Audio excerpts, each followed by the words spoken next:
have absolutely no idea if this is going to work. Let's hope it does. Okay. You ready for episode number 2 of season number 2? Yes. Yes, I am. Coming down in 3, 2, 1. Hi, and welcome to second episode of season 2 of Conversations with Myself. A journey of self-discovery. I'm Brent, and with me, as always, is the Chewbacca to my Han Solo. This is Xavier. Say hi, Xavier. Hi. So it's been about a month since our last episode, and I got to admit, originally, when we set out to do this podcast, I don't know about if you feel the same way, but originally, I thought we'd do more episodes more frequently, but then we started doing these video recordings, and then I would edit the video, and I'd put pictures and things like that in it, and then I'd upload it to YouTube, and pretty soon it became it became work. So hence our episodes are spaced out a little bit more. Before we get into today's episode, which is going to be a lot of fun, and we'll explain why we're set up like this if you're watching on YouTube, I thought it's been a month. We need to catch everybody up on what's been going on in our lives. So what's been going on in your life? I just blanked. So Xavier has nothing going on in his life. Oh, I know. I'm on the tennis team. So you started practicing for the tennis team, right? Correct. So when's the season start? It's gonna be in March. And we hear, because I haven't seen you out there practicing, but I hear you've made vast improvements and you're making strides in the right direction. Yep, except we're not really actually doing tennis. It's been raining the past few weeks, so we've been indoors doing conditioning. Well, that's important though. I mean, you got to be conditioned to, be out there and run around and get to the ball. So, and conditioning is important. And yeah. I hated the conditioning part. I don't know about you. Oh yeah, I hate it. I feel like all of my bones are broken and my rib cage is fractured. So. Well, that's because you normally just sit around on your butt all day and you don't do anything. Exactly. I'm glad you realized that. You got a haircut a couple days ago. You don't look like Justin Bieber anymore. Yes. No, I do not. So anything else major happening for you? Don't think so.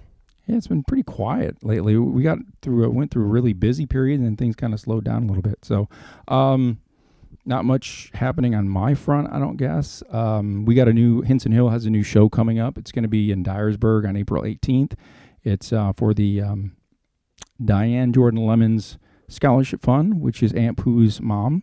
They set up a memorial scholarship, so we're going to be down in Dyersburg for that. Should be a lot of fun.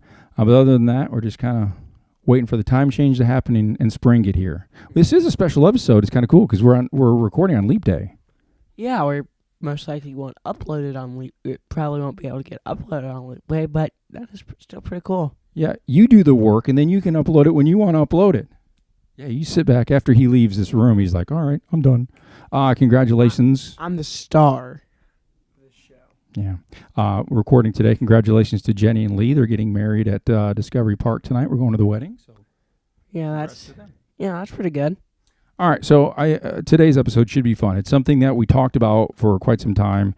We've mentioned it on earlier episodes, and I honestly, I don't know how this is going to turn out. It could be a total train wreck because last night I tried to figure it out, and I did everything short of cussing.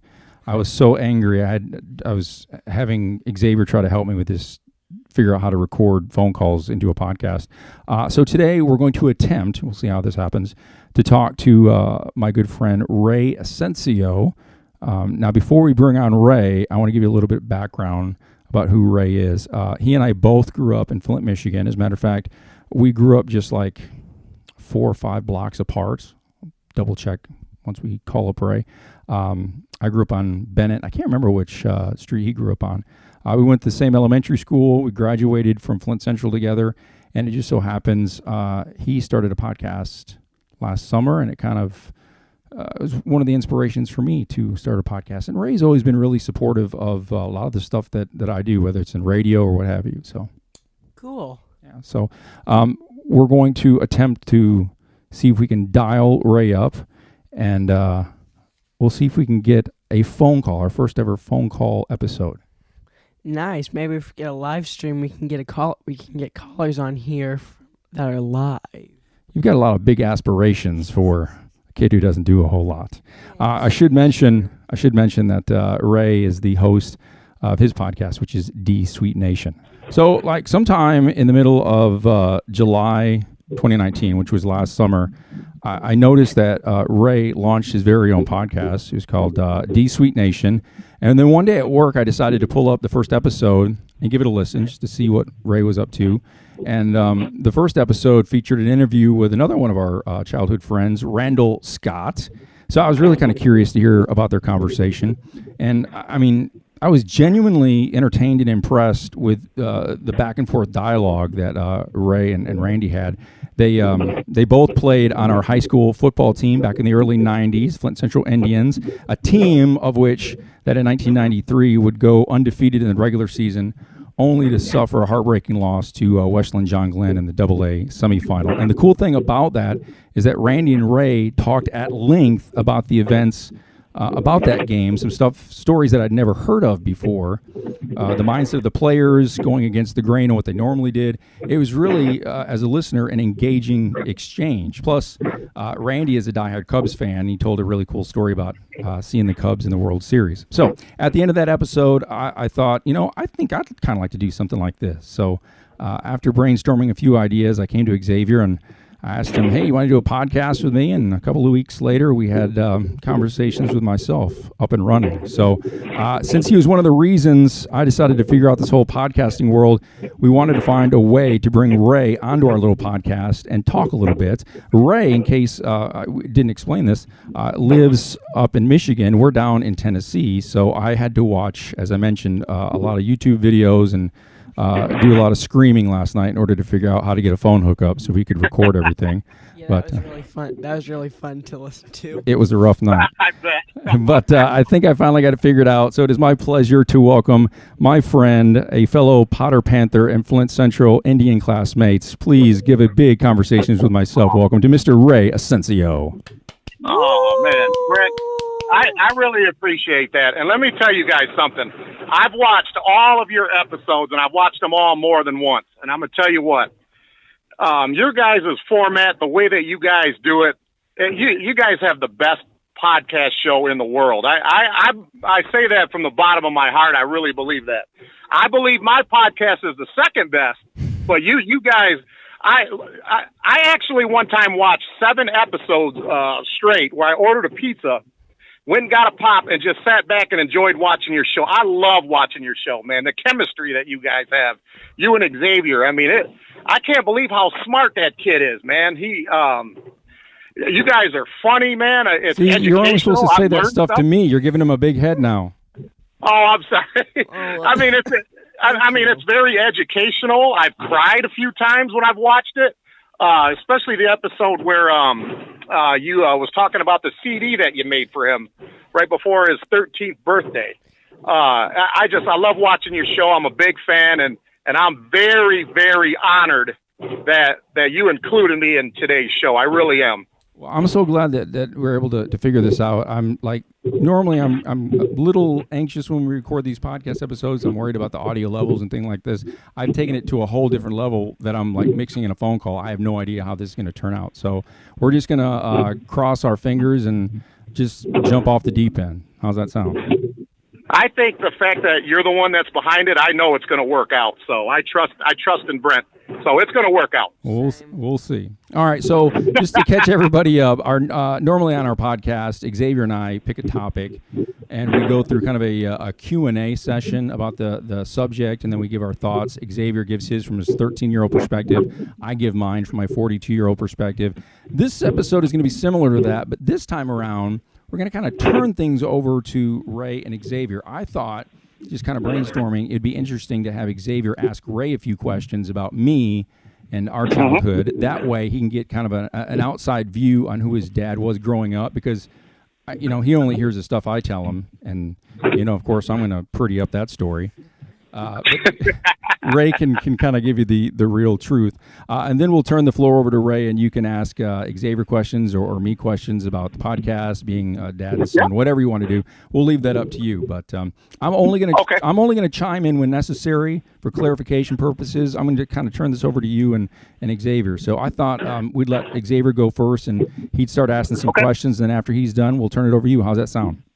That sounds good to me, Brent. All right, I'm going to sit back, listen to you guys, and I'm going to drink my cool, refreshing Mountain Dew. Cool, refreshing Mountain Dew.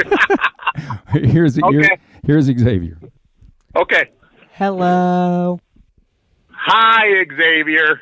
That's how you sound at the beginning of every show. Hi, Xavier. What's up, buddy? Sup?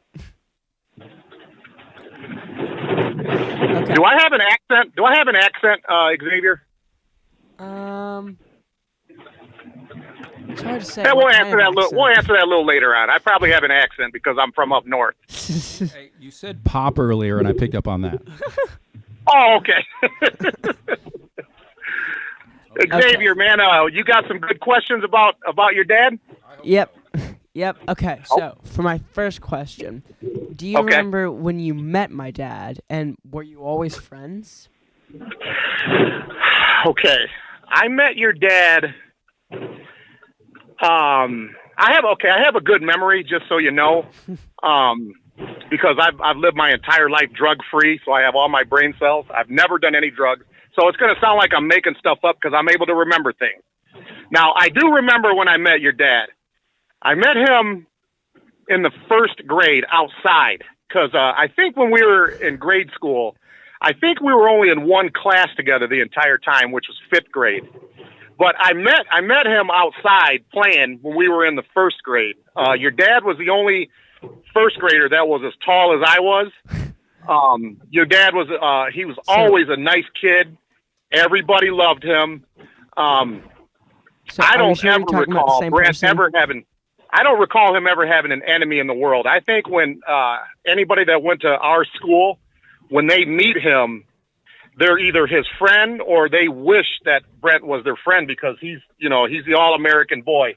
He's a good guy, and we have always been friends, and I don't have any bad things to say about your dad at all. Aww. Well, I can definitely see that. Well, thanks. I appreciate that. And I mean, the same. That's what I always say is you're very genuine. That's the trait that I love about you. You're just honest, and you're not gonna you're gonna tell it the way it is. You're very genuine. I do my best. I learned that from you, Brent, because when we were growing up, you were a straight shooter too. You're the kind of guy that someone has to earn your respect. You would tell somebody where they can go back then. I learned that from you, man. My strong backbone. You're one of the guys I learned it from. Believe me. Maybe it's from being an only child. I don't know. I guess that's the only thing I can think of. Okay. For my next question, so you answered the first part. What kind of person was he in elementary school? What kind of person was he in high school? Okay. In high school, obviously we've always been friends. We were friends in high school. We kind of went our separate ways in those 4 years because I was, like the jock, and I was with the football team and the basketball team, all the time. And Brent was a trumpet player in the band, and Brent used to do theatric type stuff. So he was busy doing that, and I was busy doing my thing. But in high school, as far as like characteristics, the way that he was, pretty much is like the same way that he is now. Like as I watch your guys' podcast shows, he's a very no-nonsense kind of guy. Will let you know where he stands. That's the way he was back then. He still has his humor, which I see because I laugh all the time when I watch your shows. He was like that back then. He's got a creative mind. He's very intelligent. He was like that when we were kids. In high school, he was at, the top of our class. As all of our Potter friends were, very intelligent growing up, everybody except me, If you took because we have like a clique of friends from our neighborhood, and we're very cliquey, And I'm not as smart as they are, but Brent is very, very intelligent back then. Serious individual. I think you sell yourself short on a lot of things because I mean you keep our group of friends together and connected, and I mean you inspired me to get this podcast thing going, and you took the initiative on that. Don't sell yourself short on things, and your athleticism is beyond where I would ever be. So that Same. Well, yeah, I mean I know, but you were. Sometimes I think that you were born in the wrong generation because it seems like even though we were born the same year, you always had the maturity level of someone that was like 5 or 6 years older than when we were growing up. You're very beyond your years, man. You might have been born in the wrong generation, man. Very smart.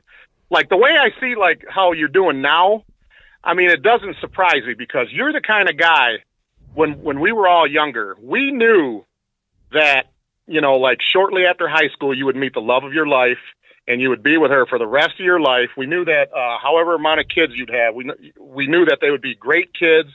We knew that you would be loyal, hardworking. So everything that I see that you have, it doesn't surprise me because you've worked for every single thing that you have. Kind of like what you told Xavier in the Thanksgiving Day podcast when you said, don't take for granted, what you have, and you work very hard for all of that. And so Xavier, basically the way he is now that's the way he was 30 years ago. It's just, he's basically the same person, straight shooter, very smart, does the right thing.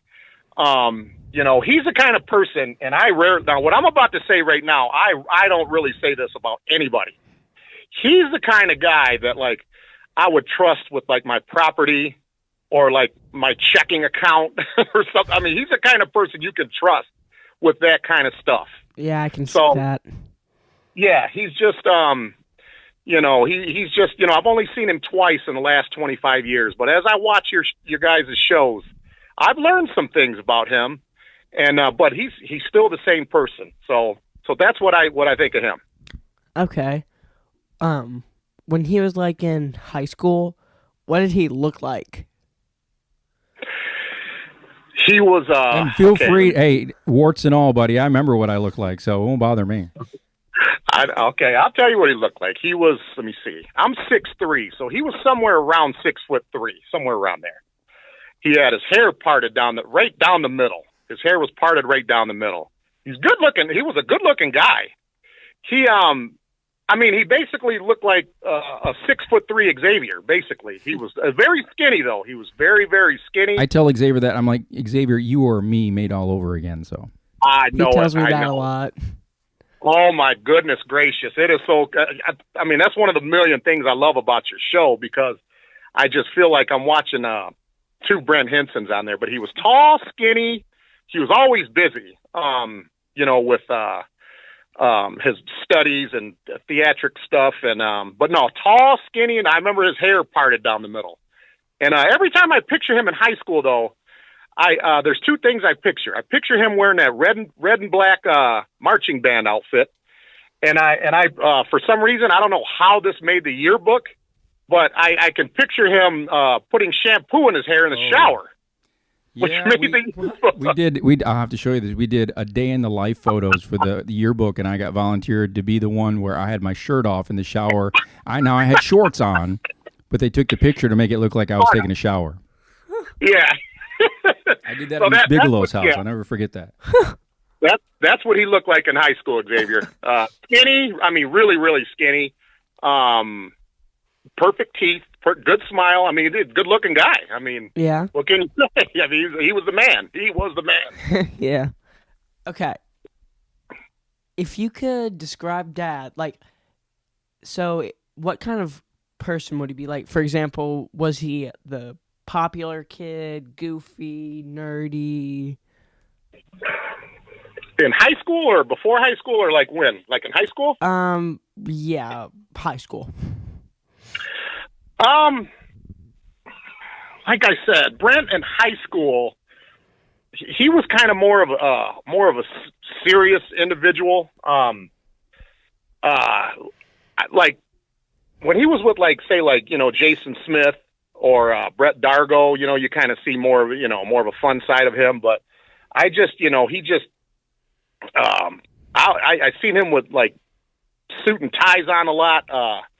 He was just like a serious individual. I mean, he looked like a teacher growing there when we were going to school there. He, like I said, Brent is in high school. I think in high school and then after high school, if your first impression to him is a bad one, he won't have anything to do with you. I mean, he's just got command presence. I guess that's the word I'm looking for, is command presence, because Brent isn't the type of guy that you get cute with back then. You don't get cute with Brent Hinson, because like I said, back then in high school, he was a nice guy. And when I say, like tell you where you can go, I don't mean like in a violent way or like swearing and all that stuff. Not like the way that I would do it. But Brent just doesn't tolerate nonsense. He don't tolerate nonsense. So if you're a friend of his, you should count your blessings that someone like Brent Hinson considers you a friend. When I think of him in high school, I just think of someone that was a real serious individual that always put his priorities first. I mean, there's just no other way to explain him. Very serious, very smart, ambitious. He was a good influence. He was a great influence on me. I don't have any dirt on Brent, but I don't have any. I've been trying to think of like, man, what could I say? But no, I mean, everything is good. That's just the way he was back then. Well, command presence. Yeah, I think a lot of those traits continue on today. Hopefully, I've gotten better in some areas, and there's some areas I still need to work on. But I just remember being kind of, I was an only child, so I was kind of a loner in high school. I didn't really, I just kind of did my own thing sometimes, I think. Yeah, you did. You did. I remember one time, man, I'll never forget this. I was actually kind of scared. I remember we were seniors in high school, and I went over Aaron Searles' house one time at like 8:00 at night, and you guys were doing homework in the living room, and I didn't know you guys were doing homework, and I got the evil eye from Brent. I'm like, I'll come back tomorrow. But yeah, I didn't. Yeah, but I was actually like, oh, dang it, how come Aaron didn't say they were doing homework over here? But yeah, wait, what? But no, Brent. Yeah, I'll tell you what. Let me put it to you this way. I know Brent will remember this. Just to prove that everything I said about Brent is correct, let me put it to you this way. The last time I seen Brent, which was in 2017, when him and Mandy, I didn't get a chance to meet you that weekend, Xavier, but I met your mom that weekend. That was the day that, remember me, you and Becky and Hope and all them and Smitty and all them, yeah. Amber and all them hung out? Yeah. Well, now, usually when I get like the gang together, whether it's my Potter gang or whether it's Brent Hinson's in town or my football guys, usually 99% of the time, I'll have on a hoodie. I'll have my hat on backwards, high top tennis shoes. I'll wear an extra tight shirt so it looks like my muscles are bigger than what they really are. But when Brent was in town, dressed to the nines. Different. That's different. I was suited down, Xavier, when he was in town. I put on a shirt and tie, and I combed my hair. Wow. I combed my hair when Brent was in town. I'll show you that picture. That's the kind of respect I have for Brent. He was dressed to the nines when we got together. I mean, I look like, if you look at that picture you and I took together, I look like I have a Jerry curl. But no, that's like I said, I respect Brent, so I'm going to dress appropriately. This is Brent Hinson, man. So yeah. Okay, so whenever you think of my dad, is there a memory that stands out? Yes, I'm glad you asked me that. Very glad you asked me that. And I apologize if I get over dramatic with my stories, but I'm happy to be on the show. I can't help it.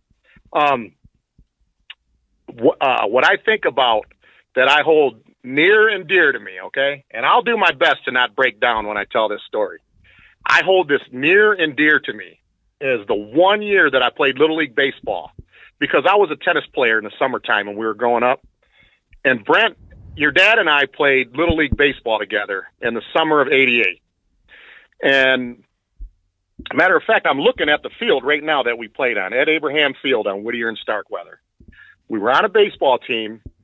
We had somebody that was working with us, and then we didn't have a coach. And then there was a guy. His name was actually Guy. Guy Keeley was his name.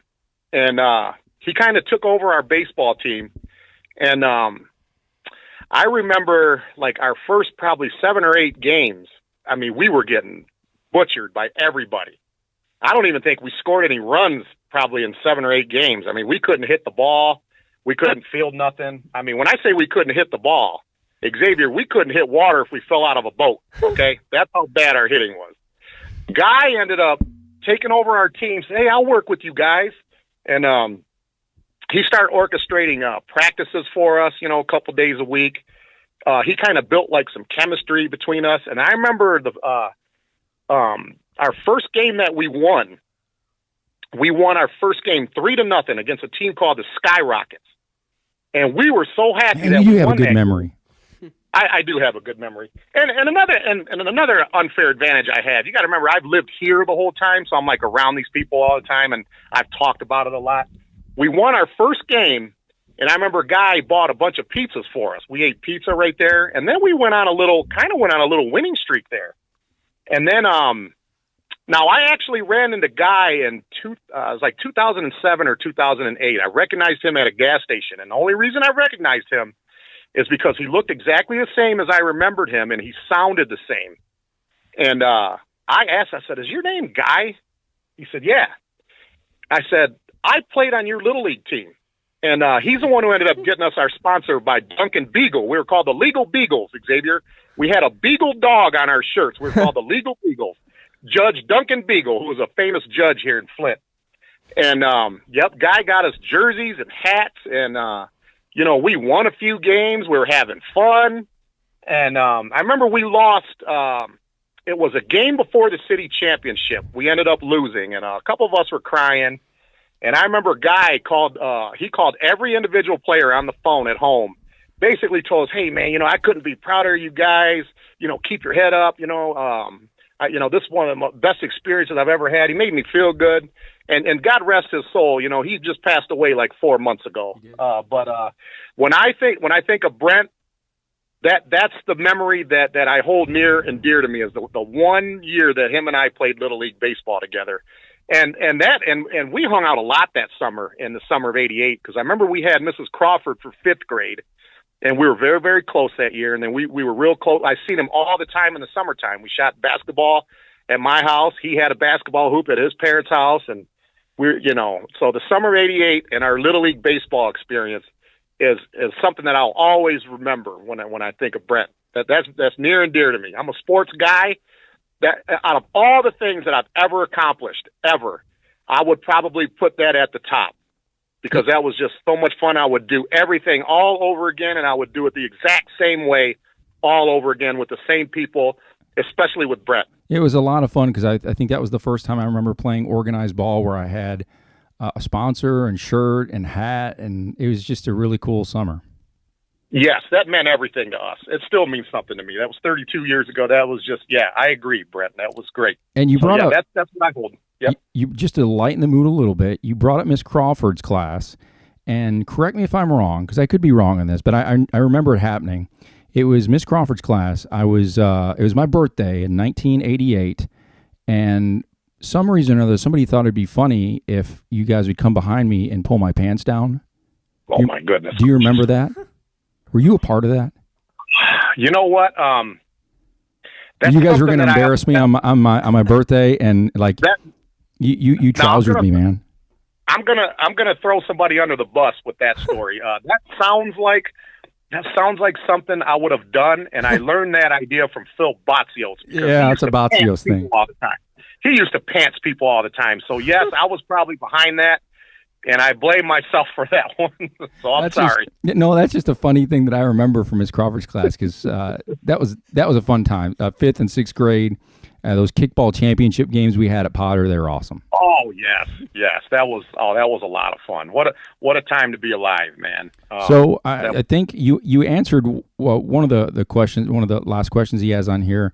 So the question is, do you think my dad's personality now as an adult is different or about the same than when you knew him as a kid? And I think you answered that one. So I don't think we have to go into that kind of in detail, but we had one more on here that Xavier has, and then we'll kind of turn it over to you. How's that sound? Sounds great. All right, here we go, Xavier. Okay. Did you stay in touch with Dad after you two graduated high school? Okay, 1995. Now, you moved to Tennessee either that year or the year after, didn't you, Brent? We graduated around Memorial Day weekend of 95, and I moved to Tennessee in August of 95. Okay, yeah, because you went to college there, right? Right. Okay. Back in those days, let me see, when we graduated high school, Xavier, well, no, not for a while, and the reason why we didn't keep in touch is because back in those days, I lived a different lifestyle back then. You know, I was hanging out all the time. You know, I was at the nightclubs, and you know, I was doing the nightclub thing. You know, and it was all about me back then. You know, I was very arrogant. So I see. Nope. The next time that I seen Brent was in 2005 at our 10-year high school reunion, and I remember that. I remember at that night, I wasn't in a very good place emotionally that night. I probably shouldn't have been there, so I really didn't talk to Brent a whole lot. And it wasn't until June of 2016 when a good friend of ours, Erica Starkey, when her 2 children died in a house fire, that kind of opened my eyes up a little bit, as if to say, you know what, I'm not going to take anything for granted anymore. We're not going to be here forever. And that's why I kind of organized the little Potter meetings once a year, getting back in touch with Brent, you know, making sure Brent's a part of my life, you know, even if it's just to, you know, send me a text message to cheer me up. So, no, there was a good, Xavier, to answer your question, and like I said, I don't mean to get over dramatic. I talk a lot, but there was probably 20 years where I didn't talk to Brent. I knew he was in Tennessee, and I knew he was doing good. And no, actually, I take that back. It was before 2016. It was when I found out that he had Crohn's disease. That's when I started talking to Brent a little more. And then he was doing the live when you had that DJ studio where you were showing us how you did it. Remember, I would talk to you live. Right. It was I did kind of a live stream on in the studio. Yeah. So probably it probably took 17 years, Xavier, where I thought to myself, you know what, my real friends, my close friends, I'm not going to take them for granted anymore. Yeah. So yeah, I didn't get in touch with him probably till I would say 15, 16, or 17 years after high school graduation. And that's something obviously we live in a smaller town, and you know, I moved away, but I try to tell Xavier that life isn't middle school, life isn't high school. There's a whole big world afterwards. So, you know, you can stay in contact with your friends, but this, you know, if you're having troubles in high school, you're having troubles in middle school, it's concentrated that short little time. There's so much left in your life beyond that. So it's just one of those things to kind of hammer home to them. Yeah, I agree. And you know what? It's just that when I watch your podcast show, no matter what the topic is or the subject is, just hearing your voice, just listening to you talk, it always takes me back to that place because you sound exactly the same. You have the same demeanor. Everything is the same, but you have not changed a thing, man. And I mean that as a compliment. I just love listening to your voice because it just reminds me of when we were kids. I could listen to your voice every day for the rest of my life and feel good, man. I appreciate that, Ray. And I mean, you are, I don't want you to undersell how much of a positive influence you are in my life and the lives of people that you know you surround yourself with. You are you've got that driving force behind you, and I think that inspires and encourages a lot of folks. Yeah. I really appreciate that. You know, my podcast, you know, obviously it's a sports podcast, but it's just my way of giving back to the community because, you know, when you're an athlete and there comes a time where you physically can't do it anymore, you got to give it back. You know, some people coach, some people teach, some people, you know, are athletic directors. This is the way that I know how to do it. I like talking to people and thanking them.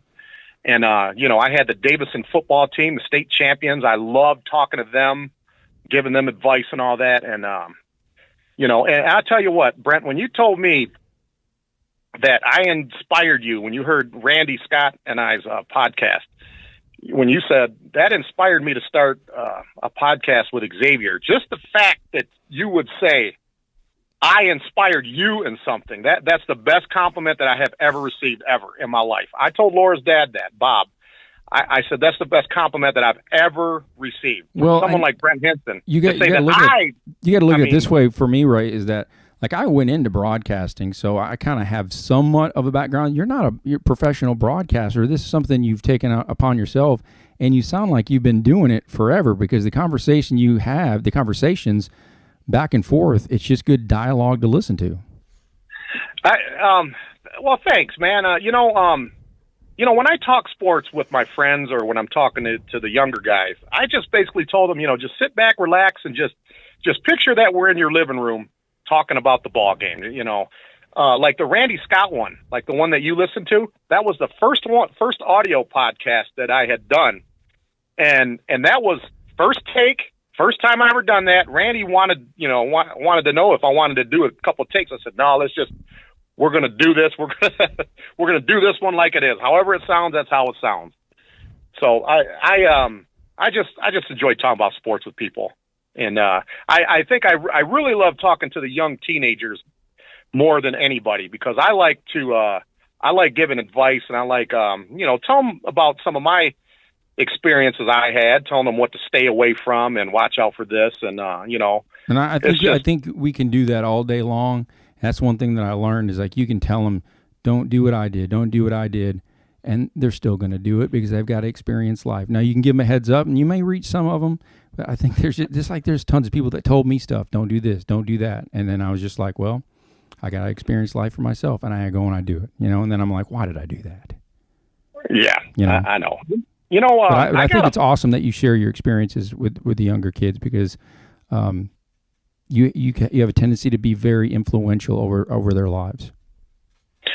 Yeah, I try to, man, because you know what, I was that kid once, and I had mentors that I looked up to and loved, and I still love now, like Mr. Ufinger being one of them. Like when I did that show with Mr. Ufinger, I felt like I was in his classroom.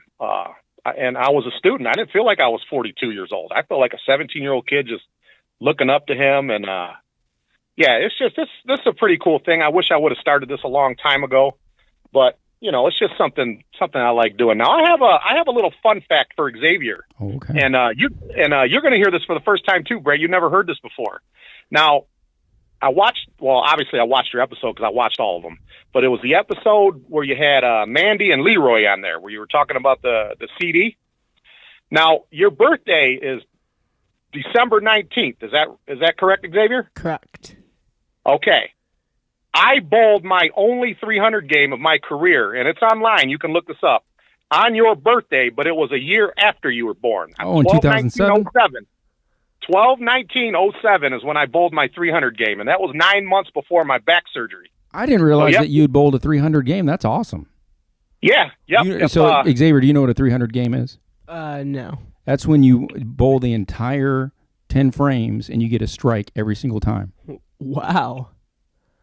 Yeah, yep, December 19th, 2007. So that's when you had your first birthday. I bowled my 300 game. Cool. Yep. So a little fun fact there. And yeah, it's full circle, because Xavier likes to insert lots of fun facts. Oh, I know. You guys are cool, man. I love your guys' show, man. All right, so I think those are the questions that he had for you. We'll turn the floor over to you. If you've got something you want to ask him or me, just go for it, man. Okay, I do have some questions here for both of you guys. Now, the way that I have it on here, like I'll ask you a question, Brent, and then after you're done with that, then I'll go to Xavier. We're going to kind of go back and forth, kind of like the way you and Xavier do, how you take turns. Okay. So I'm going to start off. My first question is for Brent. Brent, I want to know, how do you manage to stay positive after everything physically that you've been through, fighting this disease, Crohn's disease, with all the operations and all the appointments? Because you're always smiling, you're always doing family stuff, and you just seem to be doing great. And because I think there's some people that may have given up. But how do you keep your composure through all these years, considering all the physical pain that you've been through? Because you've definitely influenced a lot of people, myself included. That's actually a good question, and I think people need to hear this answer. I don't think that I was always that way. I think people get to see me now on the other side of coming to grips with things, but what they didn't see me is from 2000 to 2005, where I was extremely depressed. I didn't want to go anywhere. I didn't want to do anything. I didn't want to tell anybody about my condition. They didn't really see that side a whole lot. Some folks did, my inner circle did. But a couple of significant things happened. I've talked about this before. Obviously, I was inspired by Mike McCready of Pearl Jam, who came out and said he had Crohn's disease. I was inspired by that. And behind me, Mandy was there encouraging me, saying, "Go, do this." And she was the positive to my negative. Then I think so that's what people don't see. And then once she kept on me, Mandy kept on me for years and years and years to go back to church, and I resisted because I was angry. And then I finally relented and went back, and then I found out a greater appreciation for life and what my purpose is. And it's, even though I have a bad health disease, there are people that have things a lot worse, and it's what I do with what I have, and just to push forward and to make the most out of every day that you can. So it's a two-part answer.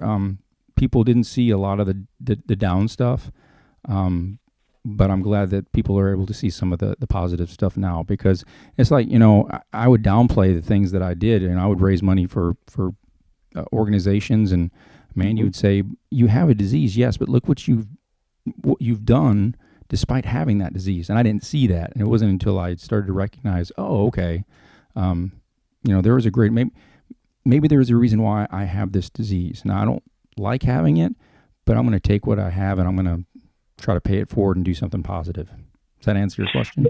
Yes, that does answer my question. And I never thought of it that way. You know what? Maybe this happened for a reason to you, because you would be the guy. You know what? I never thought of it that way. But like I said, I've told you this years ago, and I mean it today. You've definitely inspired me, because I've had some health issues. I had a back operation. I had to learn how to walk again, in 2008, which was the hardest thing I've ever done. And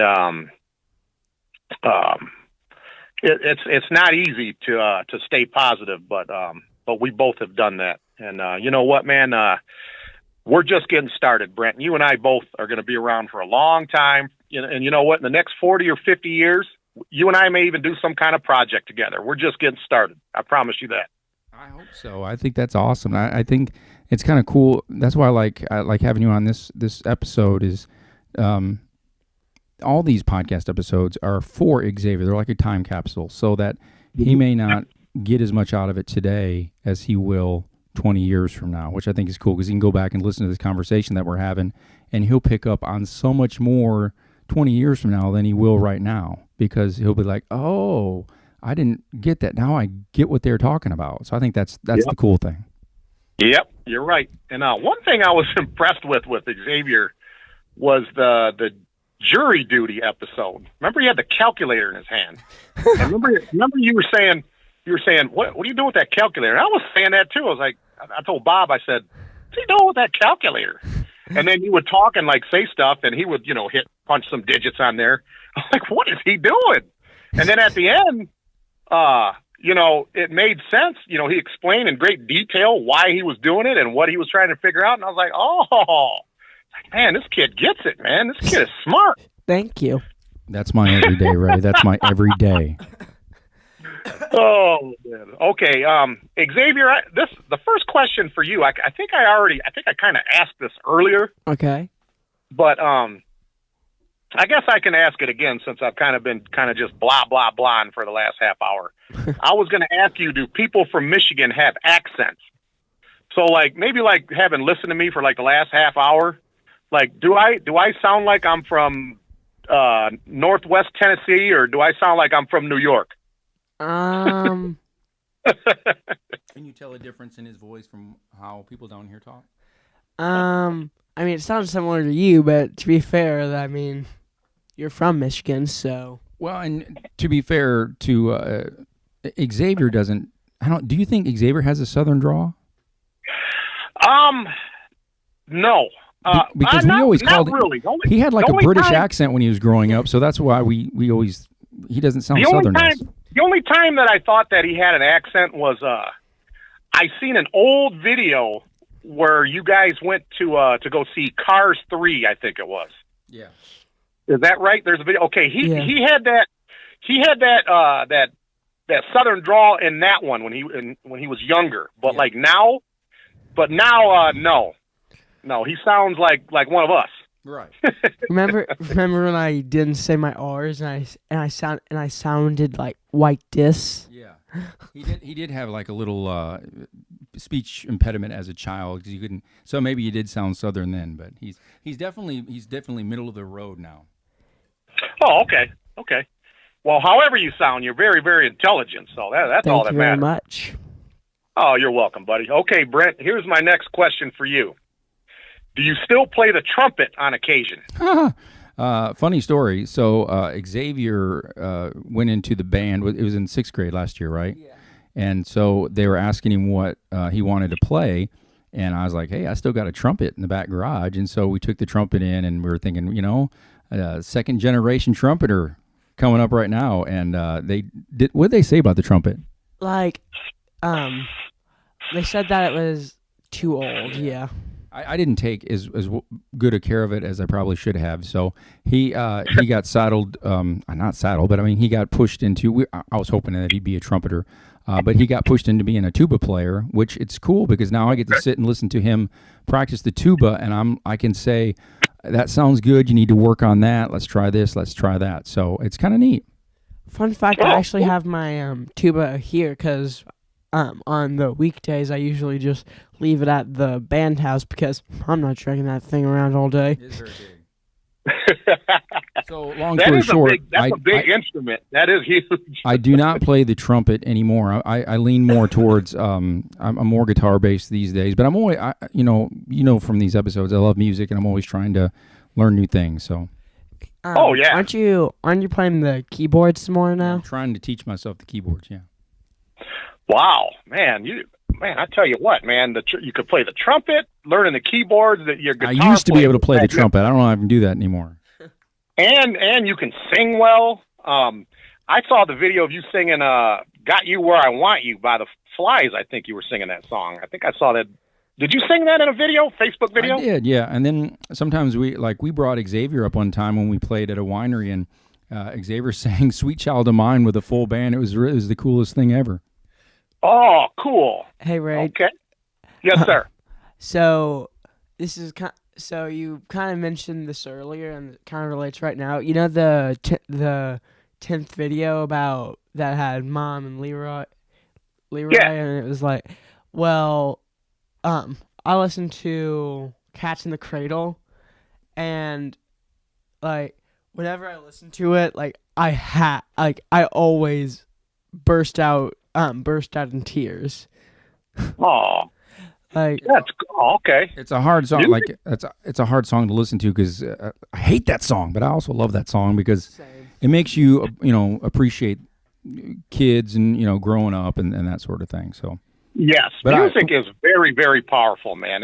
Music is powerful. We sat down after that episode, me and Xavier, and we turned that song on, and like I think that song hit him, and he was like, "Oh, wow! There's the gravity of that of music." So that's kind of a cool moment. Yeah, that was probably one of the first times that I've cried that hard because of a song. Oh, I'll tell you a song that'll make you cry. Now I wasn't around when Brent was making the CD for you. What was it? The 13 songs that you were making for him throughout the years. Yeah. If I would have chosen a song for you, Xavier. I would have chosen "My Old Man" by the Zac Brown Band. That's what I would have chosen. That song gets to me. I haven't heard that, so that's what I love about music. People can inspire people to listen to new things. Now I want to go listen to that song. Yeah, watch the video when you watch that on YouTube or whatever. It's it's a very that Brent, me and my father were very, very close. My father passed away 8 years ago, but that song will make you cry, I think. You still there? Yeah. Oh, okay. Okay, now let me see. The next question is for Xavier. Okay. I remember in an old episode that you said you were taking tennis lessons. Correct. Okay. Now, I don't know if you're still playing or taking the lessons, but how was that coming along, the tennis lessons? And did you have fun doing it? Yeah, I'm having fun doing it. We started a couple of weeks ago for school, and we've got 3 new coaches, and they're all right.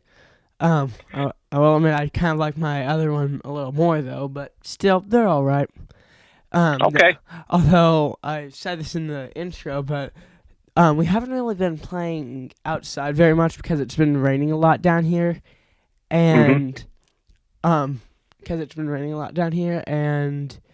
we've been doing a lot of conditioning, and I know that that's important, but yeah, it's breaking my bones. So I guess that's a good thing. Back to you. So you play tennis, and you're a good athlete all around. Give him some advice on being a tennis player or being an athlete. When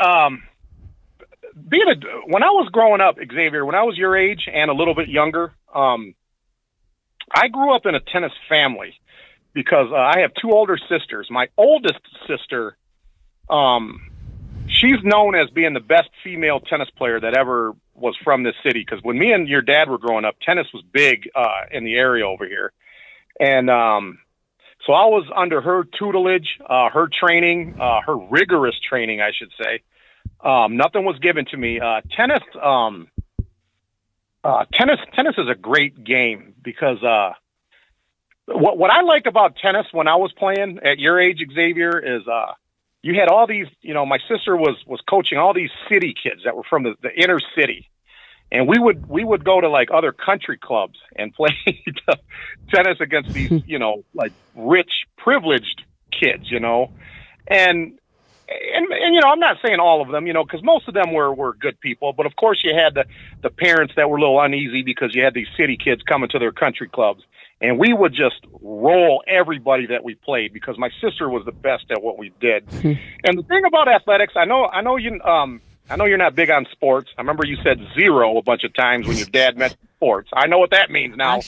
Actually, I think it was on the Super Bowl, and like somebody came up to me and said, "So who are you rooting for?" And I said 0. Yeah. The thing, okay, to answer your dad's question, I think that like in your case, the tennis lessons, I think why sports can be a good thing for somebody your age is because it teaches you what you're made of, because like the things that you do, like when you're preparing for tennis or learning or whatever it is that you're doing, it actually prepares you for the real world because they teach you to be on time. You have to be a good follower meaning, listening to your coaches. That's if you have good coaches, listen to your coaches, give it everything you have, just like you do when you're at a job or at school or whatever. It teaches you to persevere. It teaches you the meaning of the word sacrifice. It definitely keeps you out of trouble, because sports kept me out of trouble. Because when we were growing up, there was parts of our area that was like a gang infested area, like especially when we were growing up. It's kind of, the gang stuff's kind of died down, but I could have easily got sucked up into that stuff, but I didn't. I chose athletics as a way of escaping all that. So it kept me out. It can keep people out of trouble that need to be kept out of trouble.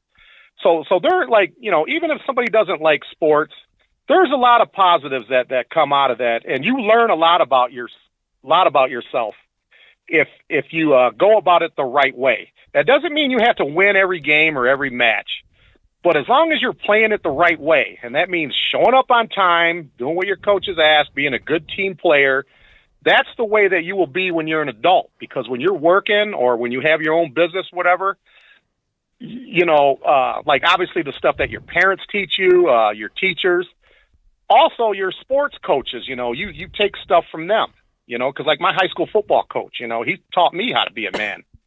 So that's what you get out of athletics. It teaches you a lot about yourself. Okay, that makes sense. And that's the Hinson family creed, Ray, is if you're 10 minutes early, you're 5 minutes late. Yes, I agree with that. Thank you for telling him that stuff. I think that's good for someone other than like me and his mom to hear that from. Yeah. I appreciate. I love your guys' questions. Okay, my next one is for Brent here. Oh, this will be an interesting one. Now you can only choose one. Okay, Brent. Okay. If you could take something from Flint, meaning like Big John steak and onion or something. Like when you come to Flint, you know how you have to go here. I got to go here and eat this and whatever it is. When you come to Flint, if you could take something back to Union City, what would you take back with you? Man, so I'm going to narrow it down between 3 or 4 things, and then I think I know which one I'm going to go with. Fries, well done with the gravy, is one from Angelo's. A coney, which it can be from Starlight or Angelo's. Big John steak and onion.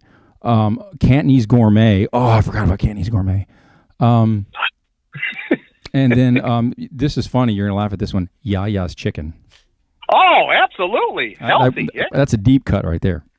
Oh yeah. Absolutely. No, I'm gonna say a Big John steak and onion, because no joke. One time we left Flint at like 10 o'clock in the morning. We stopped by Big John's. I got one and ate it then, and then I got a second one and I ate it like somewhere in Illinois. I love Big John's. Yeah, Big John's. And that's a sad thing for Xavier. That's right in my neighborhood. Xavier doesn't eat a lot of different foods, and he's missing out on fries well done with gravy, man. They're so good. The way I see it, it means more for him. Exactly. I'm fine with that. Oh, man. And then I forgot about Luigi's Pizza with vinegar on top. Man, like seriously, I love Flint food. I love it. I'm going to Luigi's later on. I might even take a picture of myself taking a bite out of a pizza, and I'm probably going to send it to you. Matter of fact, I know I'm going to do that. Man, I love me some Luigi's. Oh yeah. Okay. Wow. It's interesting. Okay, Xavier, you got the next question here. Okay. Speaking of, now, if I ever come to Union City, Tennessee, which is very possible because I live my life on the road during the week, and I'm in Tennessee quite a bit. So if I'm ever in Union City, I need a good pizza recommendation, like a restaurant. So where would you suggest that I go try some good pizza at? And Little Caesars don't count. Hungry Howie's don't count. I want a restaurant. Well, I'm really the wrong one to ask, really. I'm trying to think what he probably Snappy Tomato is the one that we go to the most as far as pizza. Yeah, I think. And you got to remember, we're not a big town; we're a small town, so our choices are very limited. Does Domino's count? No. Okay, then. Well, Scott's Grill's got good pizza too. So there's some local establishments that are good. But yeah, Xavier eats the exact same thing every day, and he has no problems with that, which blows my mind. Oh, okay. Now I have a question for both. This is the same question, but this is for both of you. I want both of you to answer this. Does pineapple belong on pizza as an item? Xavier and I have this. He asked me this. We have this debate a lot, and I have a firm answer, and like I stand by it. So actually, I actually watched a video about pineapple on pizza, and like, I mean, I wouldn't eat it, but I mean, yeah, I can see why. And if you're, I guess if you say, well, fruit doesn't belong in pizza. Nah, think about it. Tomatoes. I am a firm believer in pineapple on pizza. I love a Hawaiian pizza. I'm not ashamed to say I like a Hawaiian pizza. And if you have a problem with that, I'm not going to back down. Actually, fun fact, the pineapple on pizza was not made in Hawaii. It was actually made in Canada. I did not know that. Again, I didn't know that either. I can't say that I knew that. Again, the pineapple on pizza episode. Nice. Okay, all right. Okay, Brent, it's your turn. I have a question for Brent now. Jason Smith, this is a Jason Smith question. If you could relive a memory, a good memory from back in the day, where you just say to yourself, man, we had so much fun that day, man, and I wish I could do that all over again. What night would you relive with Smitty? It's funny. So Jason and I, Uncle Jason, we were close as kids, but as we become adults, we've become a lot closer. We don't like stay and call each other a whole lot. We text back and forth, and especially since we both become fathers. There was a time, it was right before I left for college and right before he left to go to GVSU, where we spent the day together, and we rode our bikes like out to Walmart, and we just took a day, and it was just us riding. That was an awesome day. It was like July or August of '95. And it was just me and him just hanging out, and I think that was a really that day still stands out in my memory for some reason. And we had some crazy times with the River Bottom folks. I'm actually wearing my River Bottom shirt today. Cool! I had some memorable times hanging out with Smitty and the RBN folks, but just that time with me and him together, where we were just it was like a turning point in our life, where he was getting ready to go to GVSU. I was getting ready to go to UTM and be in Tennessee, and we were going to be split up, and we got to spend a day together and just kind of hang out. So that's one I remember. Oh, cool. That's great. That's a great answer. Smitty's a good guy. I got nothing but respect for him. Yep. Okay. All right. Xavier, the next question is for you, buddy. Okay.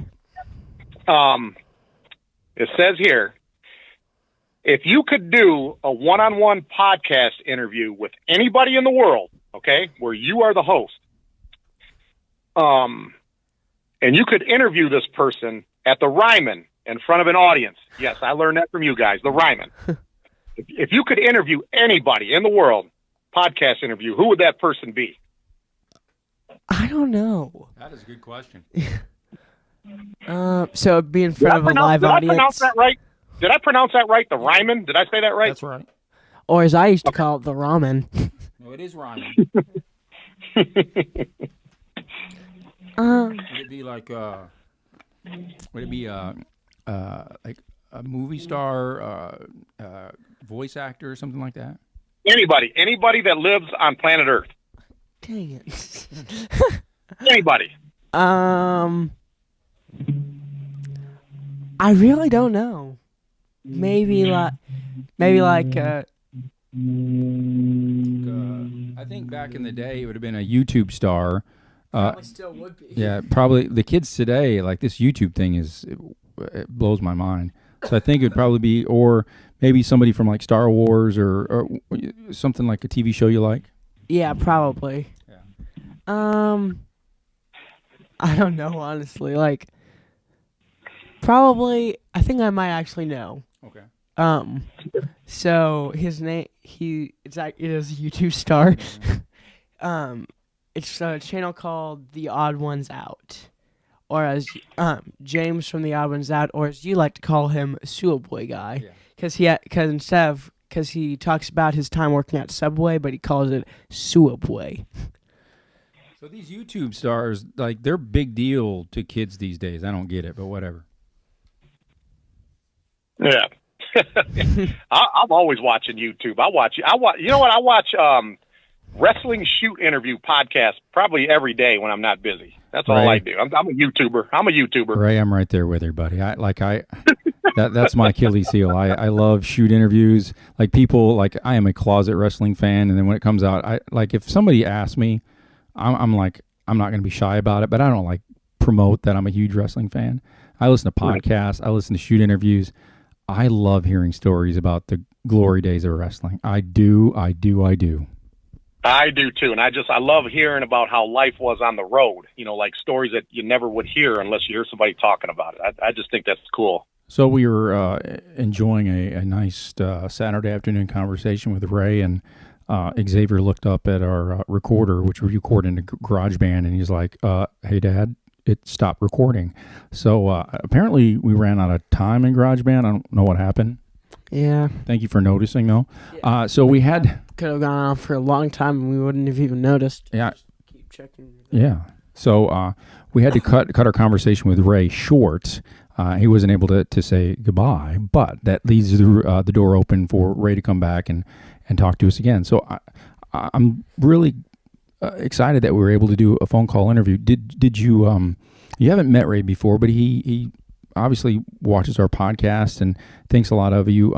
Did you enjoy the insights and learning about a little bit more about me from someone else's perspective and kind of taking in some of the things that he was talking about? Yeah. That was really fun to listen to. What was one of the things that he talked about that kind of stood out the most? When he was talking about tennis and when he was giving me the advice for it, like how it teaches you responsibilities. Yeah, and I know Ray as a football player. Like I remember him as a football player, but I also remember him being a hardcore tennis player, and he practiced and he was up at those courts all the time. So he had some good sound advice for you. We're going to wrap up this week's episode. It's one of our longer episodes, but we had a lot of fun talking to Ray. I got to catch up and talk about some things I hadn't thought about in years. So I wanted to say a special thanks to Ray Ascencio. Check out his podcast, D Sweet Nation. And we'll be back hopefully sooner rather than later with episode number 3 of Conversations for Ourselves. Do you have I usually come up with the subjects. Do you have any subject that you really that's pounding away that you want to cover? I don't know. You need to put more thought in. I think I do a lot of the work. I think he does this just to humor me, which is fine. I mean, it's more like it's a thing we do together, and it's a lot of fun. I guess you could say that's pretty humorous. Oh, Lord. All right. We're going to put to a close the episode 2 of season 2 of our conversation with Ray Ascencio. See, I told you and I are a lot alike. And it could be a good thing or a bad thing. I have no idea. It could be bad for you. Yeah. All right. So until next time, I'm Brent. This is Xavier. Thank you for tuning to Conversations with Myself. A journey of self-discovery. Bye. See you later. Potter Panthers for life.